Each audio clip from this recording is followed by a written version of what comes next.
नमस्कार दोस्तों, मैं अमरीश कुमार एक बार फिर से स्वागत करता हूं आपका इस यूट्यूब चैनल पर। और आज हम लोग पढ़ रहे होंगे क्लास 10th का इकोनॉमिक्स यानी अर्थशास्त्र का पहला अध्याय। और उस अध्याय का नाम है हमारी अर्थव्यवस्था एवं इसके विकास का इतिहास। और इसमें जितने भी एमसीक्यू प्रश्न बनते हैं उससे संबंधित प्रश्न उत्तर को हम लोग सोल्व कर रहे होंगे। तो आप इस वीडियो में अंत तक बने रहिएगा। और इसमें कुल मिलाकर के 80 प्रश्न है, तो ज़्यादा समय नहीं लगेगा, हम लोग आराम से देखते हैं। तो सबसे पहला प्रश्न है, कह रहा है कि निम्नलिखित में से किसका गठन आर्थिक नियोजन में राज्यों की भागीदारी सुनिश्चित करने के लक्ष्य से हुआ था। तो इसका उत्तर जो है वो होगा ऑप्शन संख्या बी, यानी राष्ट्रीय विकास परिषद का गठन जो हुआ था वो हुआ था कि आर्थिक नियोजन में राष्ट्रीय राज्यों की भागीदारी सुनिश्चित करने के लिए हुआ था। अब अगला प्रश्न है, कह रहा है कि निम्न में से क्या आर्थिक गतिविधि नहीं है। तो निम्न ये जो चार ऑप्शन आपको दिया हुआ है, कह रहा है कि चार ऑप्शन में से कौन सी ऐसी गति है जो आर्थिक गतिविधि नहीं है। तो कह रहा है कृषि, तो ये है आर्थिक गतिविधि, संचार ये भी आर्थिक गतिविधि है, परिवहन ये भी है। तो आपका उत्तर जो हो जाएगा वो हो जाएगा सी, गरीबी। गरीबी आर्थिक गतिविधि नहीं है। अब कह रहा है अगला कि कार्यशील जनसंख्या का बड़ा हिस्सा किस क्षेत्र में कार्यरत है। तो आप अगर पढ़े होंगे तो आपको पता होगा कि भारत का जो लगभग 70% आबादी है वो कृषि कार्य में है। लगभग 70, या इसको आप 69 कह सकते हैं, 70 या 71 भी दे सकते, कभी कभी कह सकते हैं। तो ये आपका किस में है, कृषि कार्य में। और आपको पता होगा कि प्राथमिक क्षेत्र जो होता है वो कृषि क्षेत्र जो है वो प्राथमिक क्षेत्र से संबंधित है। तो इसका उत्तर जो हो जाएगा वो हो जाएगा प्राथमिक क्षेत्र से, यानी कि कार्यशील जनसंख्या का सबसे बड़ा हिस्सा जो है वो प्राथमिक क्षेत्र में कार्यरत है। फिर कह रहा निम्न में से क्या बिहार के विकास में बाधक है। तो कह रहा ये चार ऑप्शन में से क्या है जो बिहार के विकास में बाधक है। तो कहें गरीबी, कहें सर बिल्कुल बाधक है, बेरोजगारी ये भी बाधक है, बाढ़ ये भी बाधक है। तो इसका उत्तर हो जाएगा इनमें से सभी, यानी कि गरीबी, बेरोजगारी और बाढ़ ये सभी ऐसे प्रक्रिया है जो बिहार के विकास में बाधक डालते रहते हैं। अब कह रहा है कि निम्न में से किस देश का एचडीआई रैंक जो है वो भारत से अच्छा है। तो आप कहेंगे नेपाल का, तो कहेंगे नहीं, श्रीलंका का। तो ये जो है श्रीलंका का जो एचडीआई रैंक है वो भारत से बेहतर है। आगे देखिएगा सवाल संख्या 6 में कह रहा है कि निम्नलिखित में से कौन आर्थिक आधारभूत संरचना का अंग नहीं है। तो आप यहां से देखिएगा तो कह रहा है कि संचार कौन आर्थिक आधारभूत संरचना का अंग नहीं है। तो कहेंगे सर आर्थिक का, तो संचार, शिक्षा, स्वास्थ्य सुविधाएं, कुशल प्रशासन। तो अगर आर्थिक आधारभूत संरचना का अंग, तो देखिए शिक्षा होता है, कुशल प्रशासन है, स्वास्थ्य सुविधाएं हैं। तो इसका उत्तर जो हो जाएगा वो हो जाएगा ऑप्शन संख्या ए, संचार। आगे बढ़ते हैं हम लोग प्रश्न संख्या 6 के बाद 7 की ओर। 7 में कह रहा है कि मानव विकास रिपोर्ट किस घटक के आधार पर तैयार की जाती है। तो मानव विकास रिपोर्ट जो है वो किस घटक पर तैयार करती है। क्या शैक्षणिक स्तर पर किया जाता है, बिल्कुल। स्वास्थ्य समिति स्थिति देखा जाता है, तो बिल्कुल देखा जाता है। प्रति व्यक्ति आय देखा जाता है, तो बिल्कुल देखा जाएगा। तो इसमें उत्तर क्या हो जाएगा कि इनमें से सभी के आधार पर मानव विकास रिपोर्ट तैयार किया जाता है। शिक्षक के आधार, यानी शिक्षा के आधार पर भी, स्वास्थ्य के आधार पर भी और प्रति व्यक्ति आय के आधार पर भी। 8 में कह रहा है बिहार के विकास के बिना भारत का विकास संभव नहीं है, यह कथन किनका है। तो आप पढ़े होंगे अगर इकोनॉमिक्स, तो उसमें पहला लेसन में दिया हुआ है कि डॉक्टर एपीजे का ये कथन, अब्दुल कलाम का कथन था कि अगर आपको भारत का विकास करना है तो उससे पहले बिहार का विकास करना होगा, यानी बिहार के विकास के बिना भारत का विकास संभव नहीं है। यह कथन डॉक्टर एपीजे अब्दुल कलाम का था। फिर कह रहा है निम्न में से क्या पूंजीगत वस्तु का उदाहरण है। तो निम्न में से क्या पूंजीगत वस्तु का उदाहरण है। तो ट्रैक्टर बिल्कुल पूंजीगत वस्तु है, उपकरण कोई सामान लेते वो भी है, मशीन ये भी है। तो इसका उत्तर क्या हो जाएगा, इनमें से सभी, ऑप्शन संख्या डी। कह रहा है कि इनमें से किसको प्राथमिक क्षेत्र भी कहा जाता है। तो आप पढ़े होंगे कि प्राथमिक क्षेत्र जो है वो कृषि को कहा जाता है। तो कृषि को प्राथमिक क्षेत्र कहा जाता है, ऑप्शन संख्या बी इसका उत्तर हो जाएगा। 11 कह रहा है इनमें से कौन से देश में मिश्रित अर्थव्यवस्था है। तो जो अपना देश भारत है, ये भारत में आप हमेशा याद रखिए कि भारत में मिश्रित अर्थव्यवस्था है। अब हम लोग बढ़ते हैं प्रश्न संख्या 12 की ओर आगे। कह रहा है कि भारत में योजना आयोग का गठन कब हुआ। तो आपको पता होना चाहिए कि भारत में योजना आयोग का गठन जो है वो 15 मार्च 1950 ईस्वी को हुआ था। कब हुआ था? 15 मार्च 1950 ईस्वी को। एक सवाल यहाँ से और पूछा जा सकता है आपसे कि बताइए योजना आयोग का अध्यक्ष जो है, अध्यक्ष वो कौन होते हैं? तो जो हमारे देश के प्रधानमंत्री होते हैं, कौन? यानी पीएम होते हैं, प्रधानमंत्री होते हैं, वही इस योजना आयोग के अध्यक्ष भी होते हैं। तो अगर आपसे प्रश्न पूछेगा भारत के प्रथम योजना आयोग के अध्यक्ष कौन थे, तो भारत के प्रथम योजना आयोग के यानी जो प्रथम प्रधानमंत्री होंगे, और प्रथम प्रधानमंत्री कौन थे? तो पंडित जवाहरलाल नेहरू। तो यही आपका हो जाएंगे योजना आयोग के प्रथम अध्यक्ष। अगर आपसे पूछेगा अंतिम अध्यक्ष कौन थे, तो आप याद रखिएगा कि योजना आयोग को 2015 में समाप्त कर दिया गया, 14 में ही समाप्त कर दिया गया था और 15 में नया आयोग लाया गया था 2015 में। और उस आयोग का नाम था क्या? नीति आयोग। क्या नाम था? नीति आयोग। तो आप याद रखिएगा कि योजना आयोग का अंतिम अध्यक्ष जो थे हमारे अभी वर्तमान प्रधानमंत्री जो है, कौन? नरेंद्र मोदी। ये नरेंद्र मोदी जो हैं योजना आयोग के अंतिम अध्यक्ष और नीति आयोग के पहले अध्यक्ष थे। ये चीज आप ध्यान रखिएगा। आगे प्रश्न संख्या 13 में कह रहा है कि जिस देश का राष्ट्रीय आय अधिक होता है वह देश कहलाता है। तो देखिए अधिक होगा तो अविकसित तो कहलाएगा नहीं, अर्धविकसित कहलाएगा नहीं, तो ये हो जाएगा क्या? विकसित। यानी कि जिसका राष्ट्रीय आय अधिक होगा वह देश विकसित होता है।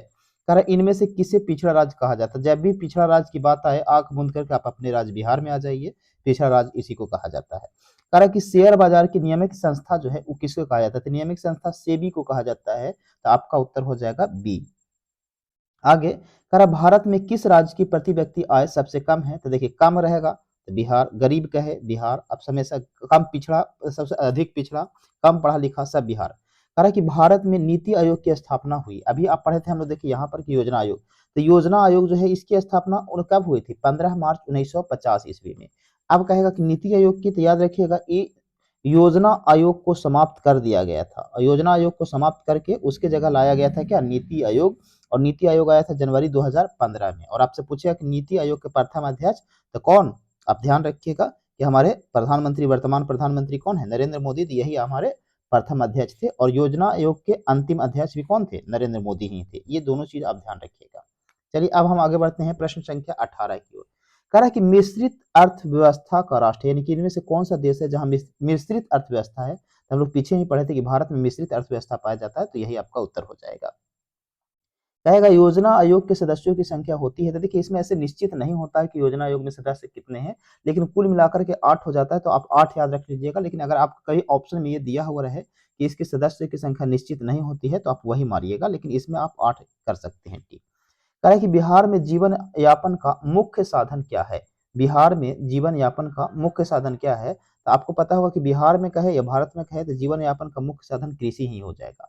फिर कह रहा है कि देश में सब्जी के उत्पादन में बिहार का स्थान, तो आप याद रखिएगा सब्जी उत्पादन में बिहार का जो स्थान है वो दूसरा है।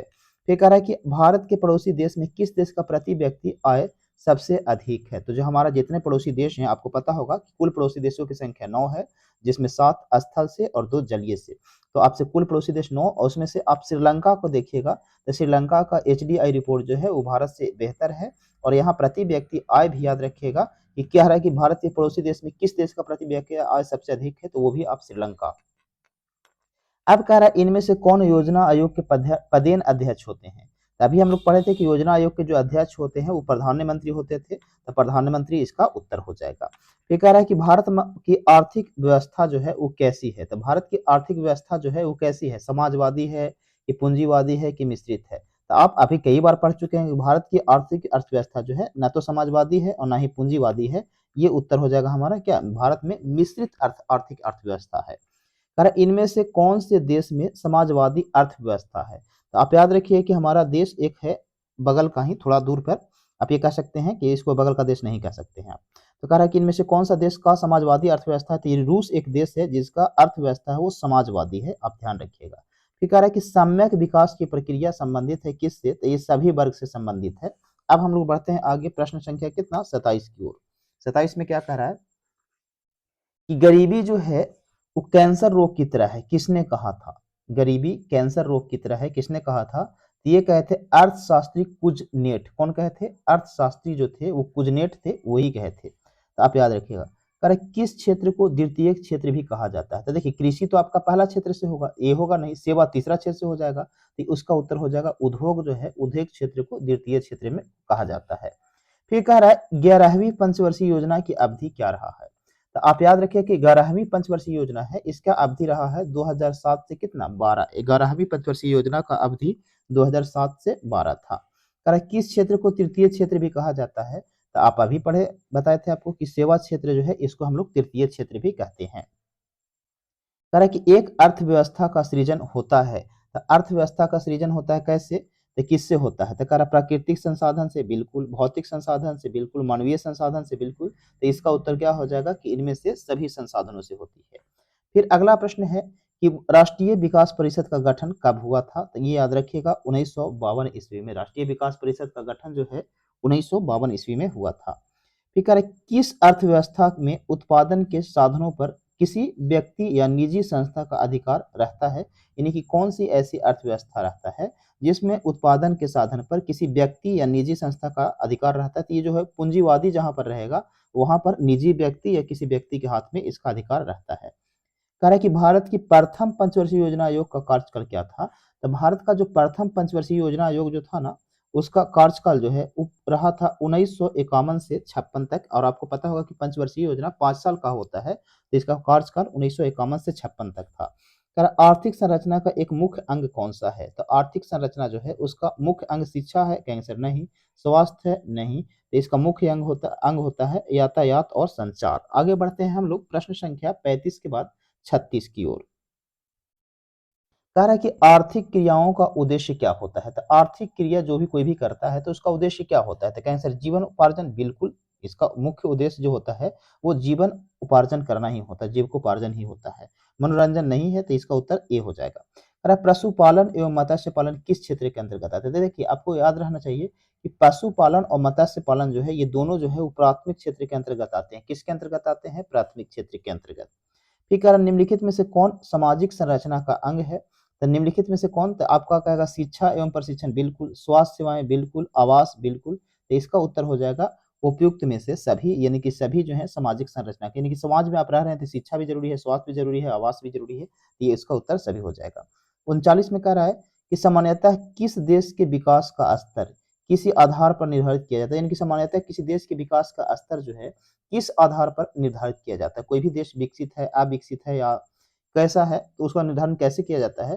तो प्रति व्यक्ति आय पर बिल्कुल किया जाता है, साक्षरता दर पर बिल्कुल, स्वास्थ्य एवं इसी स्थिति पर बिल्कुल। तो इसका उत्तर हो जाएगा इनमें से सभी, यानी कि प्रति व्यक्ति आय, साक्षरता और स्वास्थ्य तीनों को देखते हुए यह तय किया जाता है कि कौन सा देश विकसित है, कौन अविकसित है और कौन विकासशील है। ये चीज आप ध्यान रखिएगा। कह रहा कि प्राथमिक क्षेत्र में कौन सी आर्थिक क्रिया शामिल है।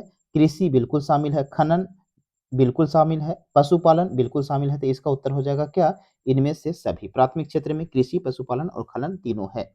आगे कह रहा है कि समाजवादी अर्थव्यवस्था का गुण होता है। तो समाजवादी अर्थव्यवस्था का गुण जो है वो सामाजिक कल्याण है। क्या है, सामाजिक कल्याण, निजी लाभ नहीं, मूल तंत्र नहीं, ये आपका सामाजिक कल्याण हो जाएगा। 42 में कह रहा है कि विकसित देशों की आय में वृद्धि के लिए किस पद का प्रयोग होता है। तो आप याद रखिएगा ये होता है आर्थिक वृद्धि, यानी कि अगर विकास विकसित देश है तो आर्थिक वृद्धि और ज्यादा जरूरी है। अरे बिहार के आर्थिक पिछड़ेपन का प्रमुख कारण क्या है। तो जनसंख्या में तीव्र वृद्धि बिल्कुल, कहे कि जनसंख्या ज्यादा बढ़ेगा तो देश या राज्य जो भी है पिछड़ जाएगा।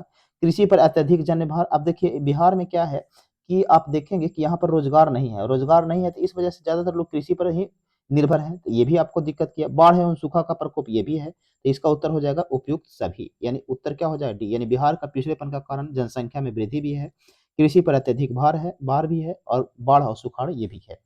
अब हम लोग आगे बढ़ते हैं प्रश्न संख्या 43 के बाद 44 की ओर। 44 में कहा है कि आर्थिक विकास की माप के लिए सबसे उपयुक्त सूचकांक क्या है। तो आर्थिक विकास की माप करना था राजकीय आय नहीं, प्रति व्यक्ति आय। तो बिल्कुल प्रति व्यक्ति आय से पता चल जाता है कि हमारा देश क्या है, गरीब है, पिछड़ा है, अति पिछड़ा है, आगे बढ़ रहा है, विकसित है, अविकसित है। आगे कह रहा है कि बोनस भुगतान अधिनियम किस पंचवर्षीय योजना के दौरान लागू हुआ। ये जो बोनस भुगतान है, प्रथम तो कहेंगे सर नहीं, द्वितीय तो कहेंगे नहीं। तो इसका उत्तर हो जाएगा तृतीय पंचवर्षीय योजना के दौरान बोनस भुगतान आया था अधिनियम। ठीक है, निम्नलिखित में से कौन सा देश विकसित अर्थव्यवस्था का उदाहरण है। तो आप याद रखिए कि अमेरिका जो है वो विकसित अर्थव्यवस्था का उदाहरण है। कर विश्व पर्यावरण एवं विकास आयोग की स्थापना कब हुई। तो इसका उत्तर हो जाएगा 1983 ईस्वी में विश्व पर्यावरण एवं विकास आयोग की स्थापना 1983 ईस्वी में हुआ था। फिर कह रहा आर्थिक समृद्धि का संबंध किससे है? तो आर्थिक समृद्धि का संबंध जो है वो दीर्घकाल से है। कैसे है? दीर्घकाल से। आगे है प्रश्न, आर्थिक विकास का गैर आर्थिक कारक कौन सा है? आर्थिक विकास का गैर आर्थिक कारक कौन है? तो सामाजिक संस्थाएं हैं, ये गैर आर्थिक कारक है। फिर कह रहा है कि जीवन की भौतिक गुणवत्ता का सूचक है।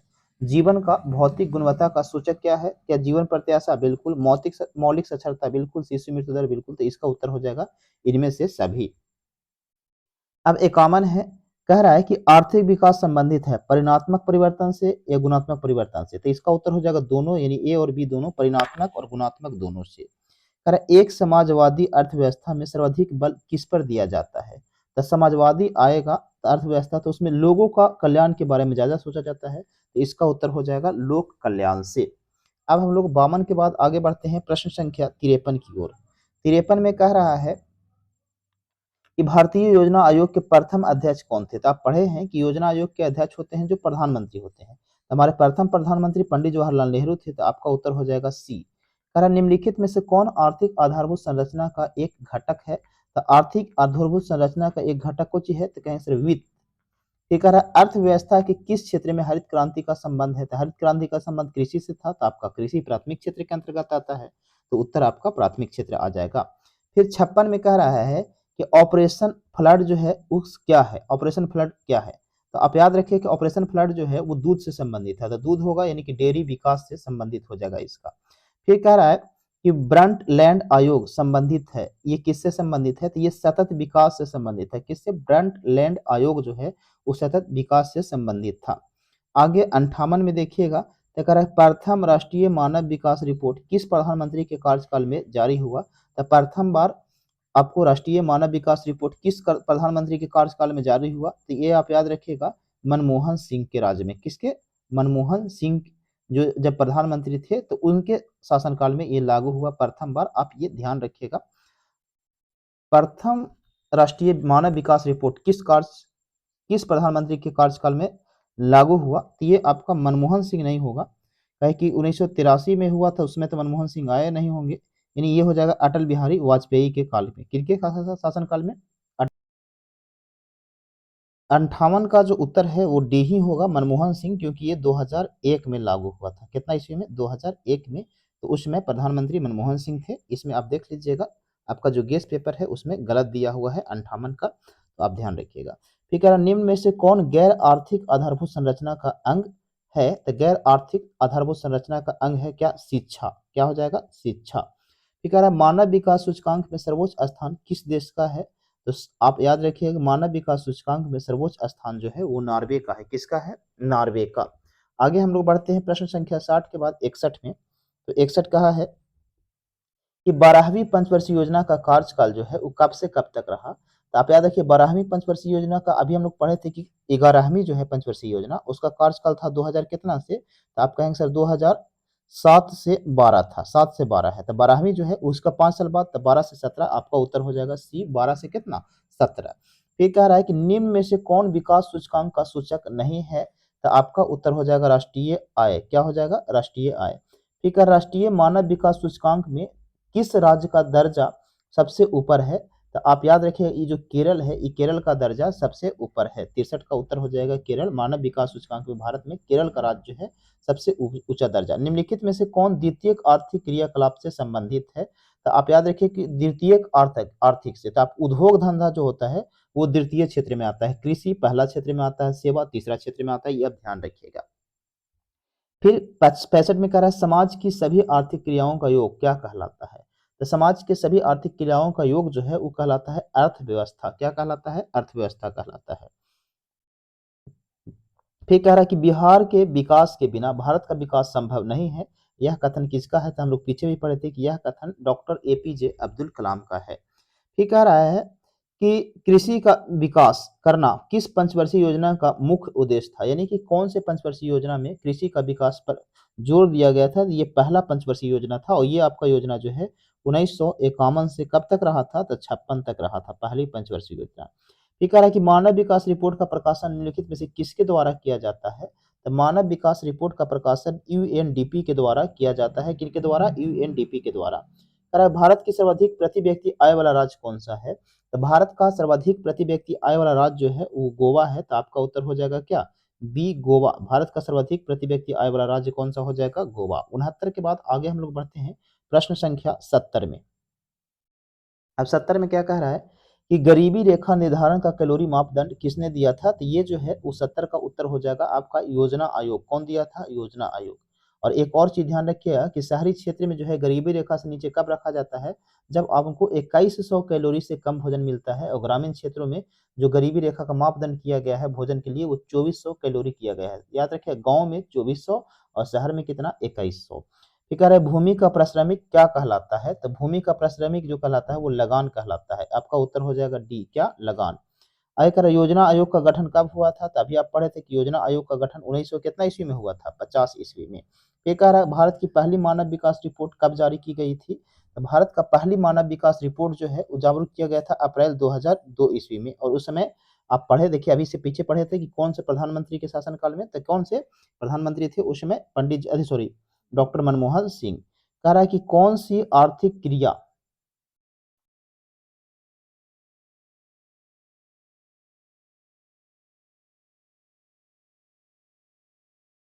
आगे बढ़ते हैं हम लोग। कह रहा है कि कौन सी आर्थिक क्रिया ग्रामीण क्षेत्रों में की प्रमुख है, तो ग्रामीण क्षेत्र में आप जाइएगा तो प्राथमिक क्रिया जो है वो ज्यादा महत्वपूर्ण है या प्रमुख है। कह रहा है वैश्वीकरण की नीति से किस क्षेत्र को सबसे कम लाभ हुआ, तो वैश्वीकरण की नीति से सबसे कम लाभ जो हुआ वो कृषि क्षेत्र को हुआ, ये भी आप ध्यान रखिएगा।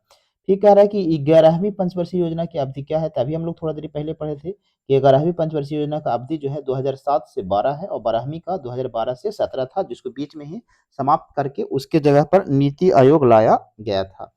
ये कह रहा है गैस और बिजली उत्पादन को किस क्षेत्र में रखा गया है, तो गैस और बिजली उत्पादन को याद रखिएगा, या आप अति क्या उसको बोल सकते हैं कि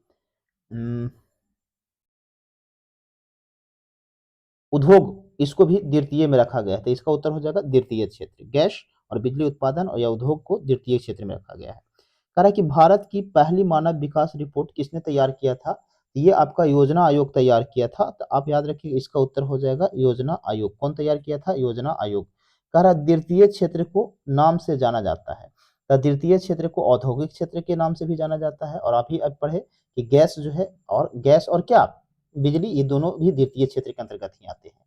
और कृषि पहला क्षेत्र का, और सेवा क्या हो जाएगा तीसरा, ये कृषि प्राथमिक, और ये औद्योगिक क्षेत्र ये द्वितीय, और ये कृषि पहला, सेवा तृतीय। कह रहा है भारत के सर्वप्रथम राष्ट्रीय आय का अनुमान कब लगाया गया था, तो भारत का सर्वप्रथम राष्ट्रीय आय का अनुमान 1868 ईस्वी में लगाया गया था।